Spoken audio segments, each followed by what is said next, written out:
करजगावमध्ये भिल्ल समाजाच्या महिलांवर प्राणघातक हल्ला आणि अल्पवयीन मुलींचा विनयभंग.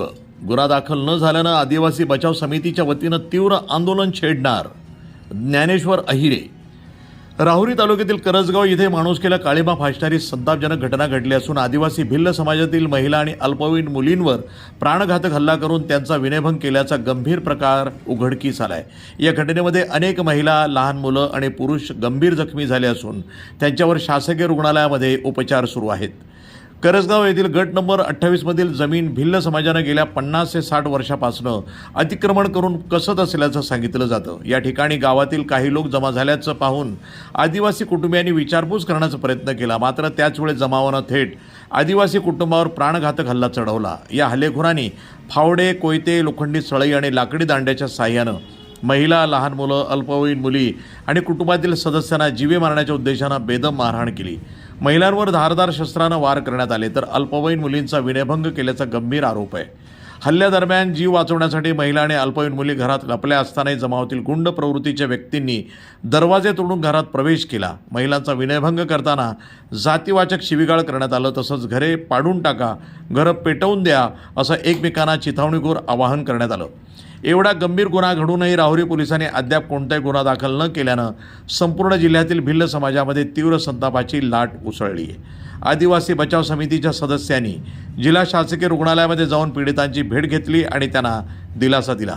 आरोपींवर तात्काळ कठोर कायदेशीर कारवाई करण्यात यावी, अन्यथा तीव्र आंदोलन छेडण्यात येईल असा इशारा आदिवासी बचाव समितीचे संस्थापक सदस्य ज्ञानेश्वर अहिरे यांनी दिला आहे. यावेळी शिवाजीराव गांगुर्डे, कैलासदादा माळी, सुभाष पवार, शिवाजी जाधव आदी पदाधिकारी आणि कार्यकर्ते मोठ्या संख्येनं उपस्थित होते. वृत्तसंपादन विभाग, न्यूज टुडे 24, अहिल्यानगर. वंदना देवदास गांगोडे. माझं वय 25. आम्ही आमच्या वावरामध्ये करजगाव इथे वावरामध्ये आम्ही गायांसाठी चारा आणायला गेलेलो होतो. तर माझे भाऊ आणि ते शेतीमध्ये काम करीत होते. तर गावातले लोक काही आमच्या वावरामध्ये रोटा मारण्याची याची त्याची धमकी देत होते. त्यांना तर ते रेकॉर्डिंग करत होते.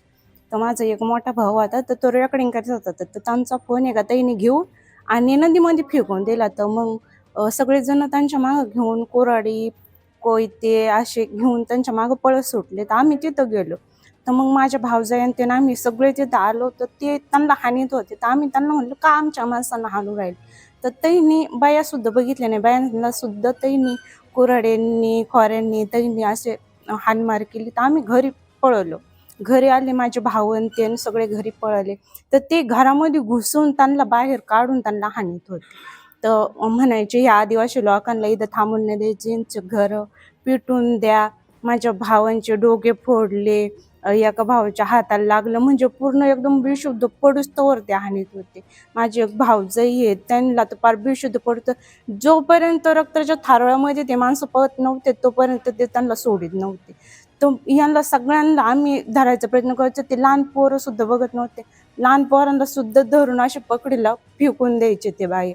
तर मग मी काय केलं, लहान पोरांना सगळं गोळा केलं घरामध्ये. एका ठिकाणी त्यांना कुलूप लावून घेतलं, कोंडलं आणि मी बाथरूममध्ये गेले. तर बाथरूममध्ये गेले तर तिथं सोयब इस्मालभाई पठाण आणि अमोल बाळासाहेब गायके आणि अनिल बाळासाहेब लोंढे आणि गणेश कोबरणे आणि विशप सोयब पठाण हे सगळ्यांनी कुऱ्हाडींनी, कोयत्याने दरवाजा तोडून आणि मला इथं कोयत्याने हाणलं आणि त्यांनी माझे हातपाय धरले. तर घरामध्ये पुरी होत्या, तर त्यांच्यासुद्धा ते दरवाजा फोडायला गेले. मी तिथं दरवाजामध्ये उभं राहिले. तर त्यांनी मला चौकनी खाली पाडलं. माझ्या हातावर फोन होता, रेकॉर्डिंग चालू होती. तर माझ्या हातावर ते सोयब पठाण, अमोल गायके येईने माझ्या हातातून फोन हिसकून घेतला, माझे हातपाय दाबून धरले आणि मला ते हाणू लागले. जोपर्यंत माझ्या डोक्यातून रक्त वाहिलं, मी बेशुद्ध पडलं, तोपर्यंत ते मला हाणत होते. इथून पुढे मला काहीच माहिती नाही. मी शिवाजी गांगुर्डे, आदिवासी बचाव समिती राज्य सदस्य. आज सिव्हिल हॉस्पिटल या ठिकाणी जे आदिवासी समाजावर जो अमानुषपणे हल्ला करण्यात आलेला आहे आणि त्यांना प्राणघातक हल्ल्यामध्ये जखमी करण्यात आलेलं आहे त्या कुटुंबाला भेट देण्यासाठी आलो होतो. तरी शासनाने आतापर्यंत त्याबाबत कुठलीही कारवाई केलेली नाही. पोलीस प्रशासनाने तात्काळ कारवाई करावी, अन्यथा उद्या आंदोलन जे रस्त्यावरचं होईल, गाव बंद होईल, तालुका बंद होईल, त्याला सर्वस्वी पोलीस प्रशासन जबाबदार राहील हे या माध्यमातून सांगू इच्छितो. करजगाव, राऊरी तालुक्यातील करजगाव या ठिकाणी काल आदिवासी भिल्ल समाजावर जो प्राणघातक हल्ला झाला, या हल्ल्याचा आदिवासी बचाव समितीच्या वतीने प्रथम मी निषेध करतो. अतिशय घृणास्पद असा हल्ला आहे. आदिवासी महिलांवर, अल्पवयीन मुलींवर आणि त्या मुलांवर, त्यांच्या मुलांवर तसेच पुरुषांवर अतिशय प्राणघातक हल्ला केला. आदिवासी जी जमीन कसत होते त्या जमिनीमध्ये एक जमाव, त्या गावाचा जमाव आला. तो जमाव कशासाठी जमला हे बघण्यासाठी हे आदिवासी त्या ठिकाणी गेले. ते गेले असताना त्या जमावाने डायरेक्ट यांच्यावर हल्ला केला. हल्ला इतका भीषण होता, याच्यामध्ये ह्या महिला अतिशय जखमी झाल्या आहे.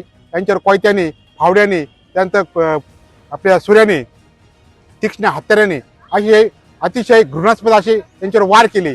त्यानंतर आज या ठिकाणी आम्ही आदिवासी बचाव समितीच्या वतीने या ग्रामीण रुग्णालयामध्ये त्यांना ॲडमिट केलेलं आहे. पोलीस स्टेशन ज्या टायमाला ते गेले त्या टायमाला त्यांची पोलिसांनी कुठलीही फिर्याद घेतली नाही.